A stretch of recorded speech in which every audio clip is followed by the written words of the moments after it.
One question that troubled me when I lost my faith in Islam was the question of morality. Muslims take for granted that there are moral absolutes, unchanging standards of good and evil taught to us by God. They say they provide us with the framework by which to live our lives as good and decent human beings. Without absolute moral standards, Muslims believe that man will become corrupt and sinful, drowning in a sea of moral relativism, where anything goes. Now that I don't believe in Islam, I no longer believe that the morality it presents is divinely ordained. At first, this was quite a scary feeling. I felt I'd lost my yardstick for right and wrong, and I had a growing sense of moral confusion. In reality, I was still the same person that I had always been, and I behaved in the same way. But the thought that without strict moral boundaries I might be slowly corrupted frightened me.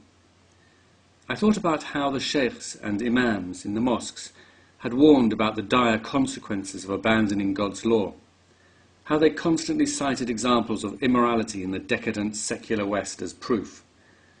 Even in those days, I was always aware of the way they exaggerated the truth. I remember one sheikh saying that women walk naked in the streets and couples openly have sex in the parks. I was also aware of double standards. When some Muslims quoted criminal cases that were not typical of Western behaviour, such as paedophilia, rape or serial killings, as proof of the evil morality of the West, yet they protested with a great deal of righteous indignation if anyone dared to quote criminal cases that were not typical of Muslim behaviour, such as honour killings, wife-beaters or terrorists. I also knew through my experiences with Muslim support groups that paedophiles, rapists and many other types of deviants did exist in Muslim societies, but were usually brushed under the carpet by families under pressure to preserve their honour. But perhaps most crucially, the Quran itself presents very dubious standards of morality. Verses that sanction slavery, taking concubines, hitting wives, or torturing unbelievers in the most savage manner for all eternity are the opposite of what I would call moral behaviour. I began to ask myself, what exactly were these moral absolutes that Islam taught me? The more I looked, the more I realised that there was nothing that any human being, Muslim or not, wasn't aware of, and in fact it could be argued that in a few cases the morality Islam offered was a regression on models that already existed at the time. But if I no longer took my morality from Islam, where would I get it? How do I know what was right and wrong? Are there absolute standards? Or is everything relative? The more I thought about it, the more I realised that I did have a sense of what was right and wrong. I may not be able to define it fully, but I have always had an inner moral compass, and I still had it, despite my loss of faith in religion. In fact, it was my moral compass that led me to reject Islam. The fact that people may not always agree on what is right and wrong is no proof that we need religion to guide us. Muslims themselves, as well as those of other faiths, differ a great deal about what is right and wrong.